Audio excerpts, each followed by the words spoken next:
نؤمن به ونتوكل عليه ونعوذ بالله من شرور أنفسنا ومن سيئات أعمالنا من يهده الله فلا مضل له ومن يضلل فلا هادي له وأشهد أن لا إله إلا الله وحده لا شريك له وأشهد أن محمدا عبده ورسوله يا أيها الذين آمنوا اتقوا الله حق تقاته ولا تموتن إلا وأنتم مسلمون يا أيها الناس اتقوا ربكم الذي خلقكم من نفس واحدة وخلق منها زوجها وبث منهما رجالا كثيرا ونساء واتقوا الله الذي تساءلون به والأرحام إن الله كان عليكم رقيبا يا أيها الذين آمنوا اتقوا الله وقولوا قولا سديدا يصلح لكم أعمالكم ويغفر لكم ذنوبكم ومن يطع الله ورسوله فقد فاز فوزا عظيما أما بعد فإن أصدق الحديث كتاب الله وأحسن الهدي هدي محمد صلى الله عليه وسلم وشر الأمور محدثاتها وكل محدثة بدعة وكل بدعة ضلالة وكل ضلالة في النار. أعوذ بالله السميع العليم من الشيطان الرجيم. إنما يعمر مساجد الله من آمن بالله واليوم الآخر وأقام الصلاة وآتى الزكاة ولم يخشى إلا الله فعسى أولئك أن يكونوا من المهتدين. سبحانك لا علم لنا إلا ما علمتنا إنك أنت العليم الحكيم. رب اشرح لي صدري ويسر لي أمري واحلل عقدة من لساني يفقهوا قولي.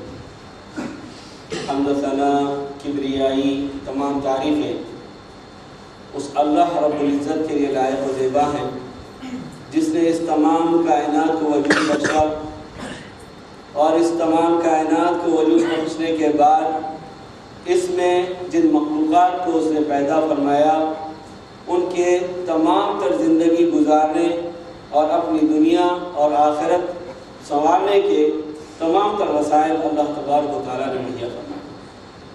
انگنت درود و سلام ہو امام الانبیاء والمرسلین رحمت للعالمین محمد رسول اللہ صلی اللہ علیہ وآلہ وسلم کی ذات گرامی پر. اللہم صلی وسلم مبارک علی محمد صلی اللہ علیہ وآلہ وسلم. بزرگان دین، اسلامی بھائیوں، دوستوں اور پیارے بچوں، پچھلے جمعے ہم نے گفتگو کی تھی مسجد کے یا مساجد کے تعمیر کرنے یا مساجد کے بسانے کی فضیلت پر، اور ہماری گفتگو کا سلسلہ رکا تھا مسجد میں داخل ہونے پر سب سے پہلا کام ہمیں کیا کرنا ہے، وہ تھی تحیۃ المسجد، جس کے بارے میں ہم نے بات کی تھی. آج اسی کا تسلسل ہے. آج ہم کوشش کریں گے کہ مسجد میں اپنے گھر سے نکل کر مسجد آنے کے کیا آداب ہیں اور مسجد میں کس طرح سے بیٹھیں گے، کیا اعمال مسجد میں کرنا ہے، کیا اعمال ممنوع ہیں. اس تعلق سے ہم گفتگو کرنے کی کوشش کرتے ہیں. اللہ کے نبی صلی اللہ علیہ وسلم نے ایک حدیث میں فرمایا کہ مسجد میں تم جلد از جلد آنے کی کوشش کیا کرو، اور جب جو بھی پاکی اور صفائی کے ساتھ مسجد میں آئے گا، یعنی اپنے گھر میں وضو کیا اس نے اور مسجد کی طرف چلا، ایک ایک قدم اس کا جیسے جیسے وہ بڑھتا ہے مسجد کی طرف اس کا ایک ایک گناہ معاف ہو جاتا ہے. وضو کیا اس نے اور للہ نکلا، ایک ایک گناہ اس کا جو ہے وہ دھلتا جاتا ہے اور ایک ایک درجہ اس کا بلند ہوتا جاتا ہے. اللہ کے نبی صلی اللہ علیہ وسلم فرماتے ہیں من تطہر فی بیتہ، جو اپنے گھر میں وضو کرے، ثم مشى الی بیت من بیوت اللہ، پھر وہ نکلے اپنے گھر سے اللہ تعالیٰ کے گھروں میں سے کسی گھر کی طرف. اللہ تبارک و تعالیٰ کے گھر یعنی مساجد، یہ اللہ تعالیٰ کی پسندیدہ اور محبوب گھر ہے. کیا مطلب اللہ کا گھر؟ اللہ تعالیٰ اس میں رہتے ہیں؟ اللہ تعالیٰ اس میں آرام فرماتے ہیں؟ اس میں بیٹھتے ہیں؟ نہیں، یہ اللہ تعالیٰ کی عبادت کے گھر ہیں. اللہ تعالیٰ کو محبوب سب سے زیادہ پچھلے ہفتے میں ہم نے جو ہے حدیث بیان کی تھی، اللہ کے نبی صلی اللہ علیہ وسلم نے فرمایا خیر البقاء احبها الی اللہ المساجد، سب سے بہترین جگہ اور سب سے محبوب جگہ جو ہے اللہ تعالیٰ کی نظر میں وہ مسجدیں ہیں۔ اللہ تعالیٰ کے گھر یہ مساجد ہیں جہاں اللہ تعالیٰ کا ذکر ہوتا ہے، جہاں تلاوت قرآن کریم ہوتی ہے، جہاں اللہ تعالیٰ کی عبادات ہوتی ہیں، یہ اللہ تبارک و تعالیٰ کے گھر ہیں۔ یہ نہ سمجھے کہ بھئی یہاں اللہ تعالیٰ بیٹھے ہوئے ہیں، اللہ تعالیٰ عرش پر براقمان۔ اللہ تعالیٰ جو ہے الرحمن علی العرش استوى، رحمان جو ہے وہ وہاں پر ہے عرش پر، لیکن وہ جو ہے یہ جتنے مساجدیں ہیں وہ اللہ تعالیٰ کے محبوب اور پسندیدہ گھر ہیں۔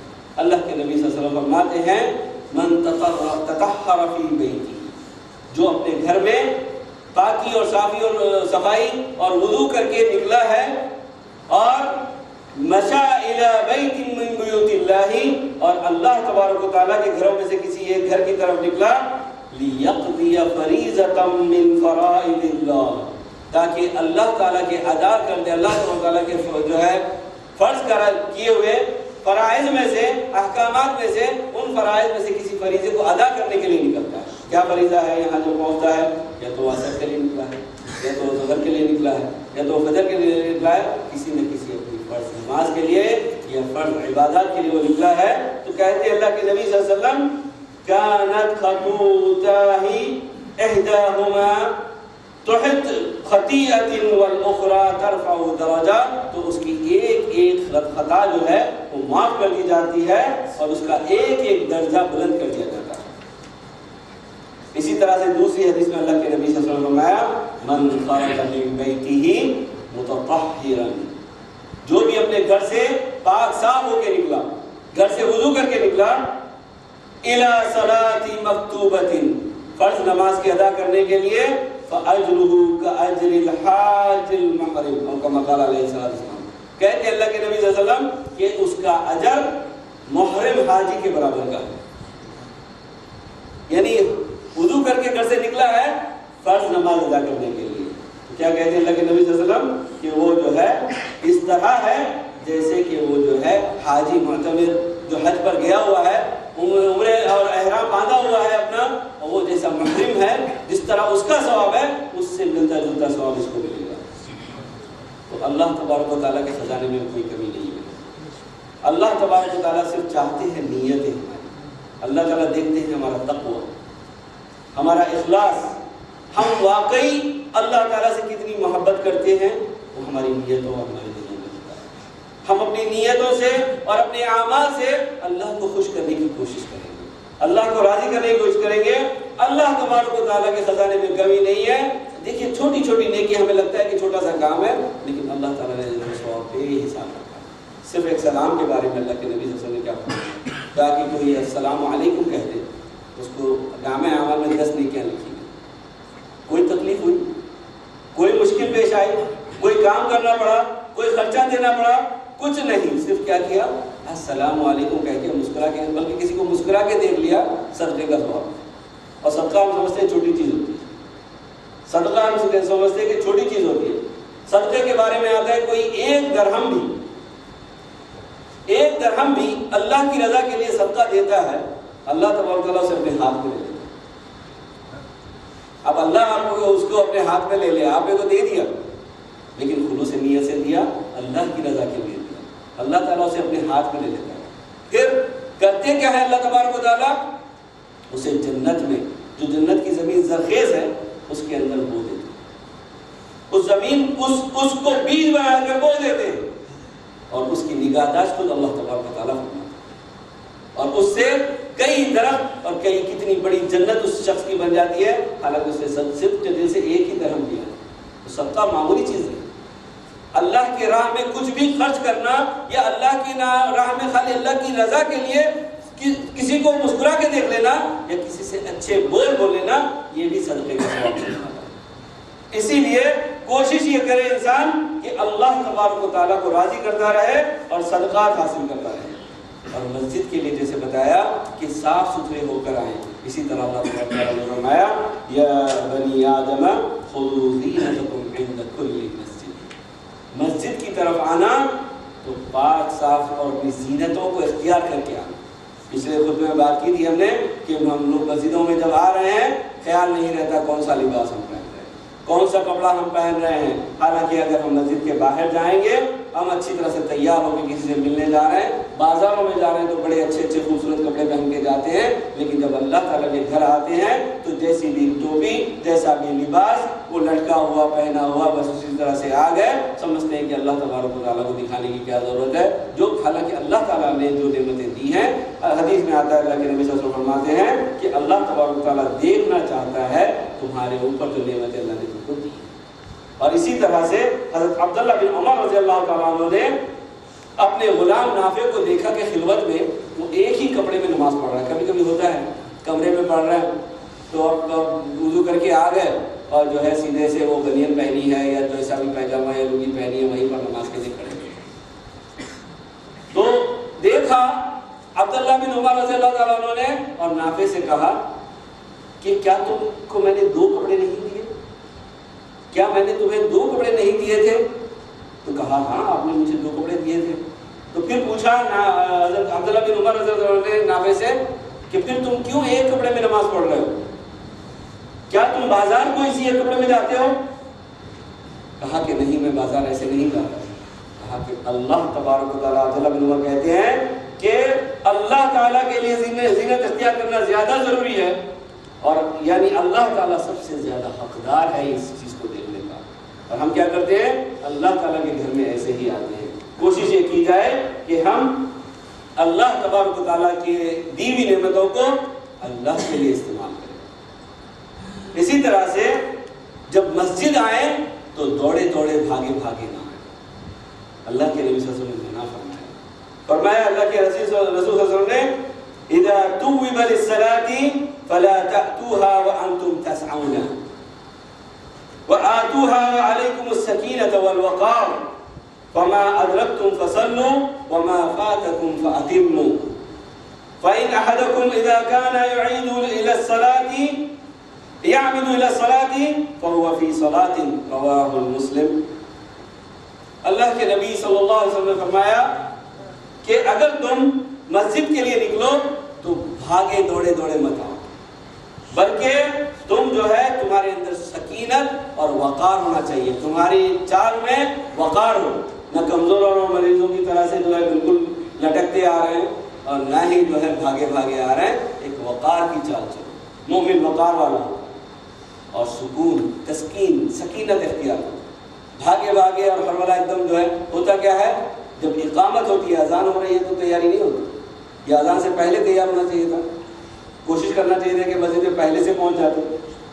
کہیں کبھی ہوتا ہے مؤذن صاحب نہیں پہنچے، اذان ہی نہیں ہوگی، مؤذن صاحب اگر نہیں پہنچے تو اذان ہی نہیں ہوگی۔ ہماری کوشش یہ ہونی چاہیے، ہمارا شوق یہ ہونا چاہیے کہ کوئی آئے یا نہ آئے میں جتنا جلدی ہو سکا بدری جو ہے مسجد میں پہنچ جاؤں۔ اس کے بعد چلے آ گئے ہیں، وقت کافی ہے، سب سے پہلے تحیۃ المسجد ادا کر لیں۔ اگر وقت نہیں ہے، سنتوں کا وقت ہے، سیدھے سنتوں کے لیے کھڑے ہو گئے۔ اذان کا وقت ہے، کوئی مؤذن یا کوئی اذان دینے والے موجود نہیں ہے تو اذان دی جا سکتی ہے۔ اب یہاں یہ ہے کہ آپ کو اجازت نہیں ہوتی ہے، کبھی اگر اجازت نہیں، کافی تاخیر ہو رہی ہے، کوئی کہہ دے ہاں بھائی آپ دے دو اذان، مؤذن صاحب واقعی نہیں آئے تو پھر آپ اذان دے دیں۔ اس کے بعد نماز کا انتظار ہوگا، اللہ نہ کرے امام صاحب نہ آئے تو کہیں نماز ہی نہیں ہوگی کیا؟ نماز تو ہوگی۔ ہر مصلی کو، ہر مسلمان کو طلب العلم فریضۃ علی کل مسلم، ہر مسلمان پر علم فریضہ ہے، اور نماز پوری طرح سے سیکھنا اور جاننا ضروری ہے، کیا مستحبات ہیں، کیا فرائض ہیں، کیا سنن ہیں، یہ ساری چیزیں آپ کو سیکھنی ہیں، نہ صرف نماز کی بلکہ پوری زندگی کے جتنی اعمال ہیں، خاص طور سے ہمارے ارکان خمسہ جو ہیں، یہ 5 جو ارکان ہیں اسلام کے، اس بارے میں ہمیں جاننا ہے۔ اسی طرح سے نماز، جب بات ہم نماز کی کرتے ہیں، نماز صرف جمعہ یا نماز صرف فرض ظہر عصر مغرب عشاء نہیں ہے، سنتیں ہیں، نوافل ہیں، جمعے کی نماز کے اپنے آداب ہیں، اس کے اپنے مسائل اور احکام ہیں۔ اسی طرح سے نماز جنازہ ہے، بھائی کسی کا انتقال ہو گیا اور اگر آپ کو نماز جنازہ پڑھانا پڑ گیا، آپ کہیں گے بھی مجھے نماز آتی ہے، تو پھر کیا ہوگا؟ اس کو ویسے ہی دفن کر دیا جائے گا، ہاں آخر صورت وہی ہوگی۔ تو اس لیے نماز غسل کے طریقے کو سیکھا جائے. مرنا مجھے بھی اور آپ کو بھی، سبھی کو مرنا ہے. غسل کا طریقہ سیکھیں. غسل کا طریقہ ہم نہیں سیکھنے کی وجہ سے ہمارے مردوں کو ایسے لوگ جو ہے غسل دیتے ہیں جو بیچارے خود نمازی نہیں ہوتے، اور جن کو کتاب و سنت کے کوئی احکامات پتہ ہی نہیں ہوتے، بلکہ بڑی بڑی بدعات اور خرافات کرتے ہیں. غسل کرنے دینے والے اور کفن پہنانے والوں کے اگر اعمال دیکھیں گے اور سنتوں کو دیکھیں گے تو سنتیں کچھ ہیں، اور ہمارا جو مردہ دفن ہو رہا ہے اس کے ساتھ کچھ الگ ہی کام ہے. اس کے اوپر بلکہ سینے پہ لا الہ الا اللہ لکھا جا رہا ہے، ماتھے پہ لا الہ الا اللہ لکھا جا رہا ہے کہ دیکھ کے فرشتے سمجھ جائیں ہمیں یہ مسلمان چھوڑے اور چلے جائیں. ہاں، اللہ کے نبی صلی اللہ علیہ وسلم نے لکھا ہے لا الہ الا اللہ، کسی کو آج سینے پہ لکھا جا رہا ہے، ماتھے پہ لکھا جا رہا ہے، جنازے پہ دفن کر. کیا ہے؟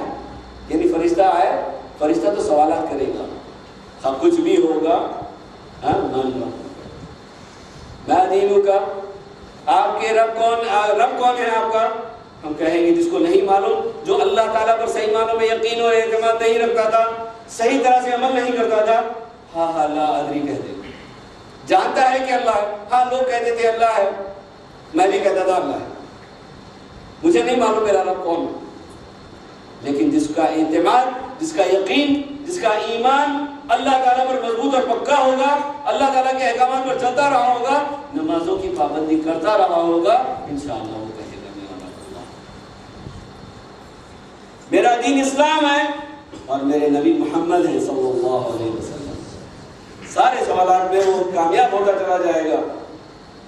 اور پھر اللہ کے نبی صلی اللہ علیہ وسلم نے فرمایا کہ سکون اختیار کرو، اور جو تمہیں نماز مل جائے وہ تم پڑھ لو، اور جو چھوٹ جائے امام کے ساتھ جو مل جائے تم پڑھ لو، اور جو چھوٹ جائے اسے مکمل کر لو.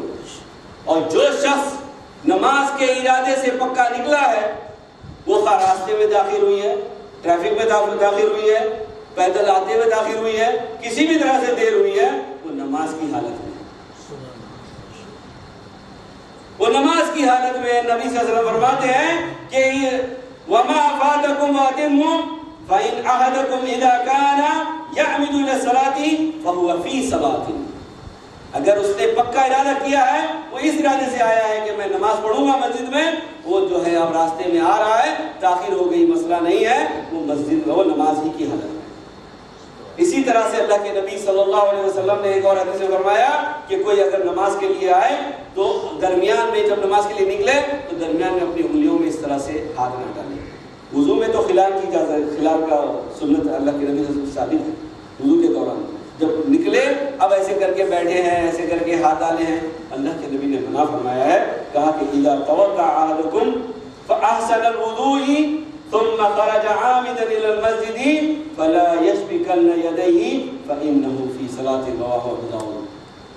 اللہ کے نبی صلی اللہ علیہ وسلم فرماتے ہیں جس نے بھی اچھا سا وضو کیا اور نکلا ہے مسجد کی طرف اس ارادے سے، پکے قصد سے کہ میں نماز ادا کر کے آؤں گا، تو وہ شخص اپنی انگلیوں میں ہاتھ نہ اس طرح سے نہ ڈالے، کیونکہ وہ نماز کی حالت میں، جیسے نماز کی حالت میں کوئی عمل کرنا، زیادہ عمل منع ہے، یعنی کہ یہاں کھجا رہا ہے، یہاں کر رہا ہے، کچھ نہ کچھ کرتا جا رہا ہے، غیر ضروری. ہاں اگر بہت زیادہ شدت ہے تو علماء کرام کہتے ہیں ایک دفعہ سے کھجا رہا ہے، اس کی کھجلا گھٹ کو ختم کرنے کے لیے ایک دفعہ سے دبا دے. بار بار تھوڑی تھوڑی دیر سے کھجاتا جا رہا ہے، تھوڑا سا کھجا رہا ہے، ایسے کرتا جا رہا ہے، بار بار ایسا نہ کرے، ادب سے احترام سے کرے اللہ تبارک و تعالیٰ کے پاس.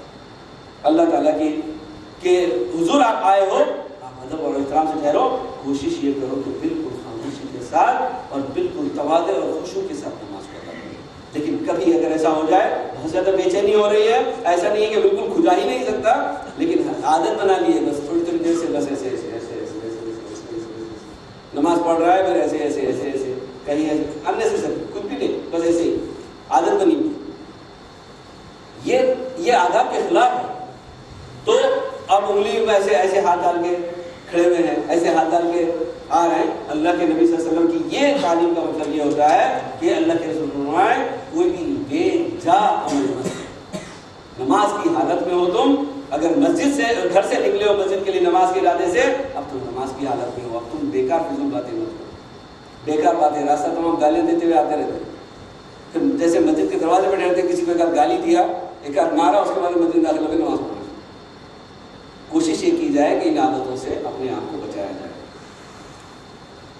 کے نبی صلی اللہ علیہ وسلم کی سنت کیا تھی مسجد میں داخل ہونے کی؟ حضرت انس رضی اللہ عنہ فرماتے ہیں من السنة اذا دخلت المسجد ان تبدأ برجلك اليمنى واذا خرجت ان تبدأ برجلك اليسرى او كما قال علیہ السلام.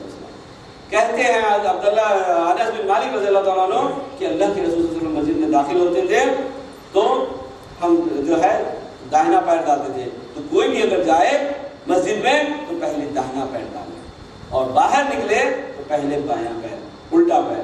عموماً یعنی خیال نہیں ہوتا لیکن خیال کرنا چاہیے. ہمارا ہر عمل عبادت ہے, ہمارا ہر عمل عبادت ہے اور اس کا ثواب ہمیں ملنے والا ہے. اور مسجد میں داخل ہوتے تھے تو دعا پڑھتے تھے اللہ کے نبی صلی اللہ علیہ وسلم اللہم افتح لی ابواب رحمتک, یا اللہ مجھ پر اپنی رحمت کے دروازے کھول دے. اسی طرح سے ایک اور حدیث میں آیا ہے کہ اللہ کے نبی صلی اللہ علیہ وسلم فرمایا پہلے تم مجھ پر درود بھیجو, جب تم مسجد میں آؤ پہلے تم مجھ پر درود بھیجو. بسم اللہ والصلاة والسلام علی رسول اللہ اللہم افتح لی ابواب رحمتک. بسم اللہ کہیں گے, پھر کہیں گے والصلاة والسلام علی رسول اللہ, درود بھیجیں گے نبی پر. اللہم افتح لی ابواب رحمتک, یا اللہ مجھ پر تو اپنی رحمت کے دروازے کھول دے. اسی طرح ایک اور حدیث میں آتا ہے اللہ کے نبی صلی اللہ علیہ وسلم فرماتے تھے اعوذ باللہ العظیم وبوجہہ الکریم من الشیطان الرجیم بسم اللہ اللہم افتح لی ابواب رحمتک. کہتے تھے یا اللہ میں جو ہے اللہ کی پناہ پکڑتا ہوں تمام شیطانوں سے. اعوذ باللہ العظیم وبوجہہ الکریم, اور اسی کی طرف میں اسی کی خاطر اسی کی خاص تعلق کے لیے اخلاص کے ساتھ میں اس کے لیے آیا. وبوجہہ الکریم, وہ سلطان القدیم, سب سے پرانا قدیم سلطان, اور ہمیشہ ہر بادشاہ کس کے ہاتھ میں ہے؟ وہ اللہ تبارک و تعالیٰ کے ہاتھ میں. پھر کہتے تھے اللہم افتح لی ابواب رحمتک, یا اللہ تو جو ہے میرے لیے دروازہ جو ہے رحمت کے دروازے کھول دے. اور واپس ہونا ہے مسجد سے تو کیا کریں گے؟ واپسی میں ہم کہیں گے اللہم انی اسألک من فضلک, یا اللہ میں تجھ سے تیرے فضل کا سوال کرتا ہوں. اقول قولی ھذا واستغفر اللہ لی ولکم ولسائر المسلمین فاستغفروہ انہ ھو الغفور الرحیم.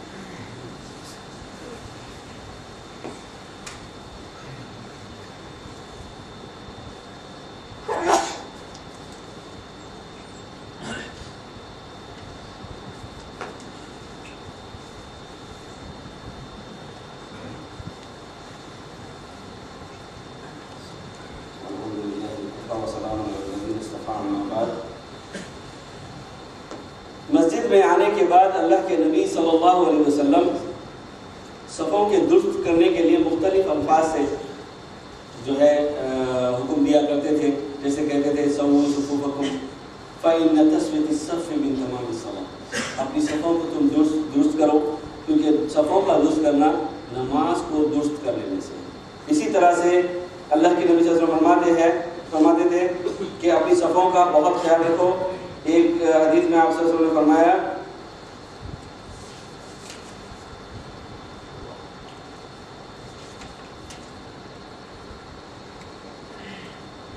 لو تعلمون, اول صفوں میں آنے کے لیے اللہ کے رسول نے فرمایا لو تعلمون او یعلمون ما فی الصف المقدم لکانت قرعا. کہتے تھے اللہ کے نبی صلی اللہ علیہ وسلم اگر کسی کو معلوم ہو جائے کہ اول صف میں آنا, اول صف میں آنے کا ثواب کیا ہے, تو لوگ کرنے کیا لگیں گے؟ قرعہ ڈالنا شروع کر دیں گے اور کہیں گے کہ بھئی قرعہ سے مجھے جو ہے آگے کرو, جس کا قرعہ نکلے گا وہ آگے آئے گا. یعنی اس طرح سے کوشش کرے گا. اسی طرح سے ایک اور حدیث میں اللہ کے نبی نے فرمایا الصف الاولی علی مثل صف الملائکہ, پہلی صف کیسی ہے؟ ملائکہ کی صف کی طرح ہے, فرشتوں کی صف. جیسے اللہ تعالیٰ کے حضور فرشتے کھڑے ہوتے ہیں ایسے یہاں پر اگر ہم اول صف میں آ جائیں تو وہ صف الملائکہ کی طرح ہے. وَلَوْ تَعْلَمُونَ فَضِيلَتَهُ لَابْتَدَرْتُمُوهُ, اگر آپ جان لیتے کہ پہلی صف کا کیا جو ہے مقام ہے یا کیا فضیلت ہے تو آپ صفوں میں سب سے پہلے آتے.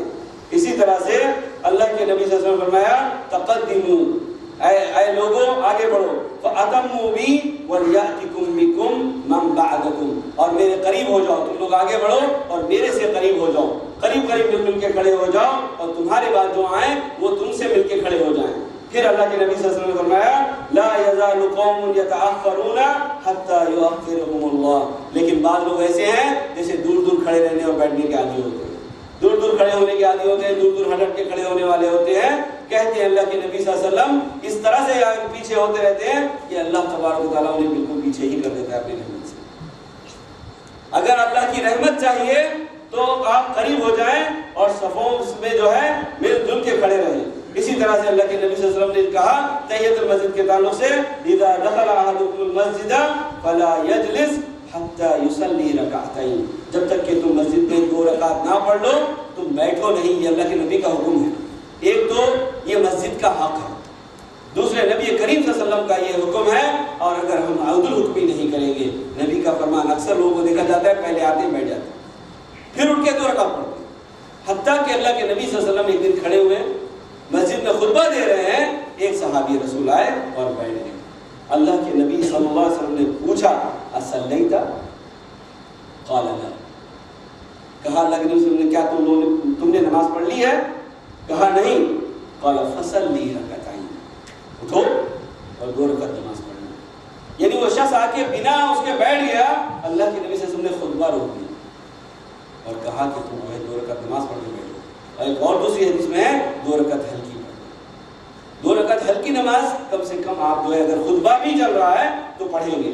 اسی طرح سے ہم جس وقت بھی آئیں مسجد میں، یا تو اگر سنت کا وقت ہے جیسے پہلے ہی میں نے بتایا سنت ادا کریں گے تو پھر تحیہ اس کے اندر ادا ہو جائے گا.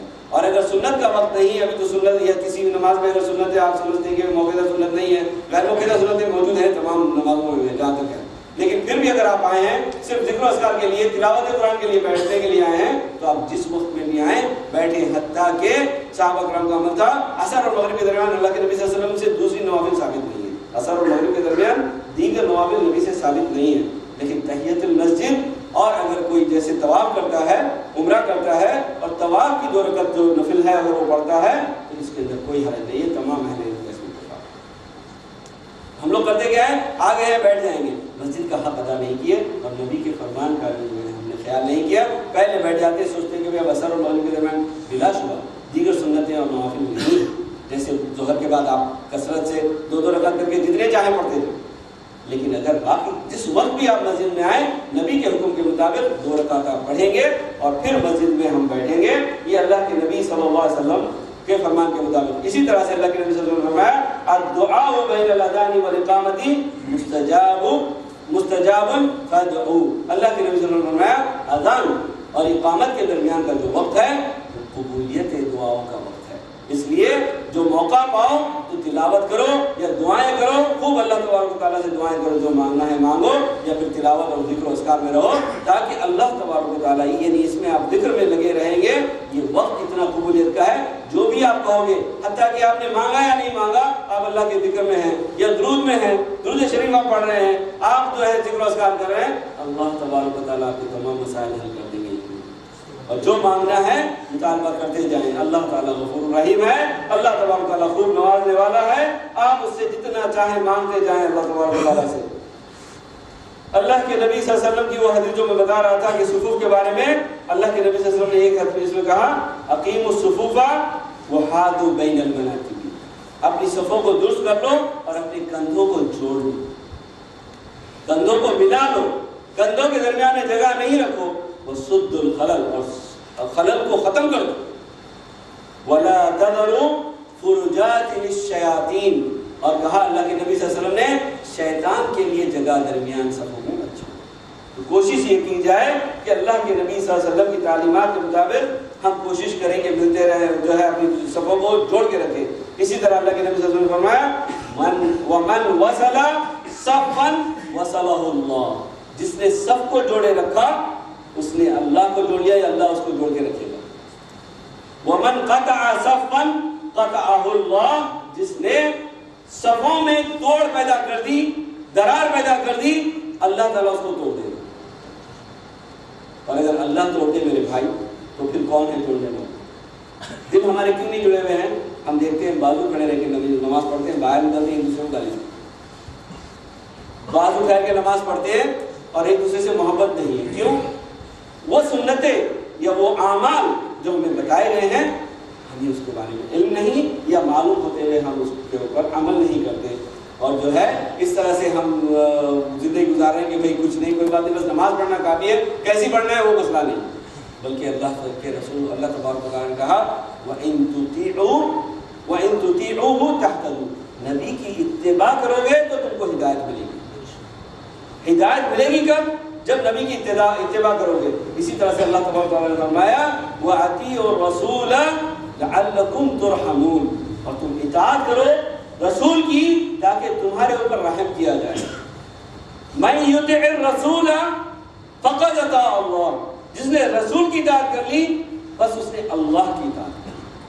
اللہ کی اطاعت فرما برداری، اطاعت کیا ہے؟ فرما برداری، تابع داری۔